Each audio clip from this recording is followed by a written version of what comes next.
Shalom. Hari ini kita akan renungkan surat 1 Timotius pasal 2. Teksnya ayat 1 sampai 15 dan sudah dibagi dua paragraf.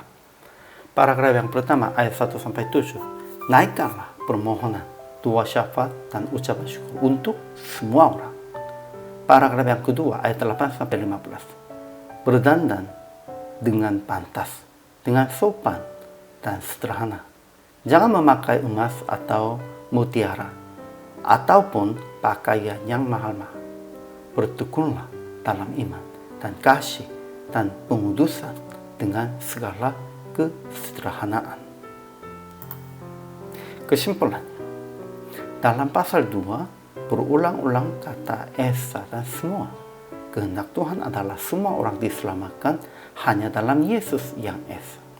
Yesus mengorbankan diri untuk semua orang. Dia dalam semua orang ini termasuk raja, pembesar orang-orang yang bukan Yahudi, laki-laki dan perempuan juga.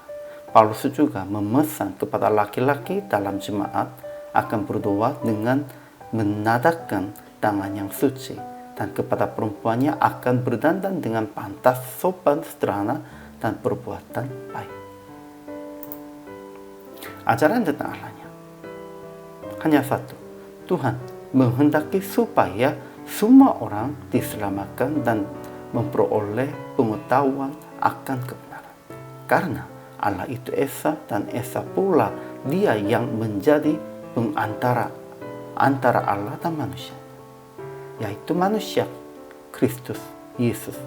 Ia telah menyerahkan dirinya sebagai tebusan bagi semua manusia. Ajaran tentang manusianya, pertama, gembala harus menaikkan permohonan, doa syafaat, dan ucapan syukur untuk semua orangnya, untuk raja-raja dan untuk semua pembesar, agar kita dapat hidup tenang dan tenteram dalam segala kesalahan dan kehormatan.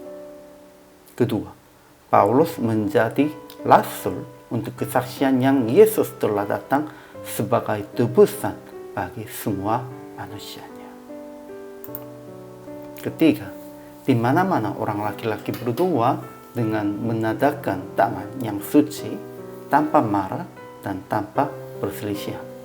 Perempuan juga hendaklah ia berdandan dengan pantas, dengan sopan dan sederhana, dengan perbuatan baik, seperti yang layak bagi perempuan yang beribadah.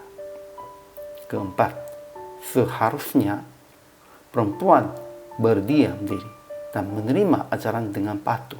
Perempuan akan diselamatkan karena melahirkan anak asal ia bertekun dalam iman dan kasih dan pengudusan dengan segala kesederhanaan.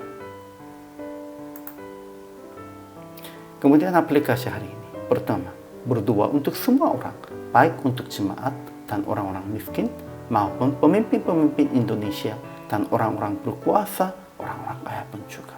Karena Yesus Kristus telah menebus semua orang itu. Kedua, hanya memberitakan tentang Yesus yang telah menebus segala dosa kita. Ketiga, mengajar kepada semua jemaat akan mereka hidup sesuai dengan status dan tanggung jawab masing-masingnya.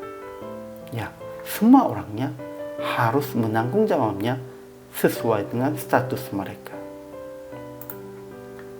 Jadi PR praktik hari ini, berdoa untuk semua orang dalam jemaat dan berdoa untuk semua pemimpin-pemimpin Indonesia, bidang politik, bidang agama, bidang ekonomi, dan semua bidang yang mempengaruhinya lagi. Dengan jelaskan nama-nama mereka. Kita, itu kewajiban bagi hamba Tuhannya. Itu kewajiban bagi semua orang percayanya. Harus menanggung jawab ini. Hari ini juga, selama melayani, Tuhan Yesus memberkati.